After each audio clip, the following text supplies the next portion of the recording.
కూడా ఈ భూమి ఆకాశం ఉన్నంత వరకు భారతదేశ ప్రజలందరూ కూడా మర్చిపోలేని వ్యక్తి ఎవరైతే ఉన్నారంటే అది డాక్టర్ బిఆర్ అంబేద్కర్ గారు.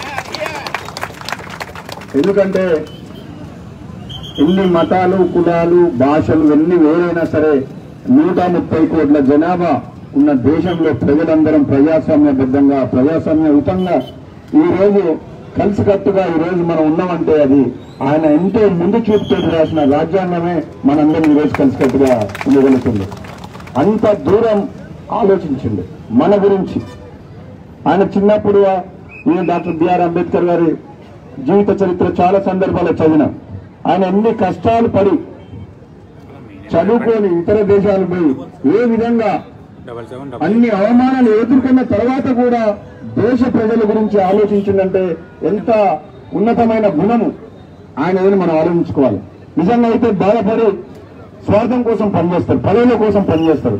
కానీ అవన్నీ పక్కన పెట్టేసి కేవలం భావి తరాల కోసం భారతదేశ ప్రజలందరూ కలిసి ఉండాలని చెప్పి, ముఖ్యంగా అణగారిన వర్గాలకు న్యాయం జరగాలని చెప్పి అన్ని రకాలుగా ఆలోచించిన వ్యక్తి డాక్టర్ బిఆర్ అంబేద్కర్ గారు.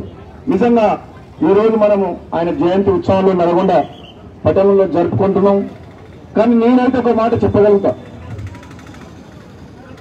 ఏ రోజైతే ఇప్పుడే విచ్చేసినటువంటి శంకర్ మల్లారావు గారు డయాస్ మీద రావాల్సిందిగా కోరుతున్నాం.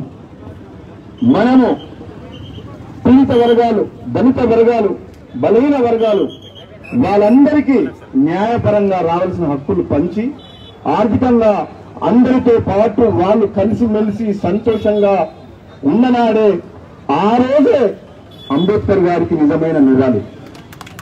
ఆ రోజు కోసం మనం కష్టపడాలి. మనం ఒకరోజు అంబేద్కర్ గారిని ఆలోచించి ఆయన గుర్తు చేసుకొని దండ వేస్తాం. తెల్లారి మర్చిపోవద్దు. తెల్లారి నుంచి కూడా 24 గంటలు మన మనసులో ఏదైతే అంబేద్కర్ గారు ఆలోచించిందో ఆయన ఆశయాల కోసం పనిచేయాలి.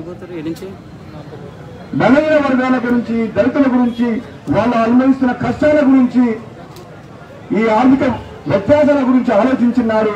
మనం నిజంగా పేద ప్రజలందరికీ న్యాయం చేసిన వాళ్ళమైతాం. ఆ రాజ్యాంగాన్ని ఎవరైతే అవమానించి మనం పవిత్ర గ్రంథం అంటాం. హిందువులకు ఏ విధంగా గ్రంథం ఉంటే మన భారతదేశ ప్రజలందరూ కూడా అది ఒక గ్రంథం లాంటిది ఆయన రాసిన రాజ్యాంగం.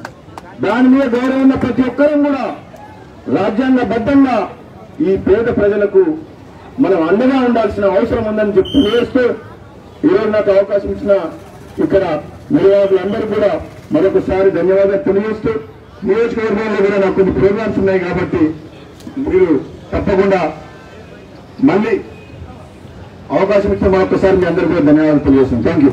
హాయ్ ఫ్రెండ్స్, మా టుడే టుమారో యూట్యూబ్ ఛానల్ చూస్తున్నందుకు చాలా థ్యాంక్స్. మరిన్ని లేటెస్ట్ వీడియోస్ కోసం వెంటనే సబ్స్క్రైబ్ చేయండి. అలాగే ఈ బెల్ ని కూడా రింగ్ చేసేయండి. మా నోటిఫికేషన్స్ అన్ని మీ మొబైల్లో వస్తాయి. అలాగే మా వీడియోస్ మీకు నచ్చితే లైక్ చేయండి, షేర్ చేయండి, నచ్చకపోతే కామెంట్ చేయండి.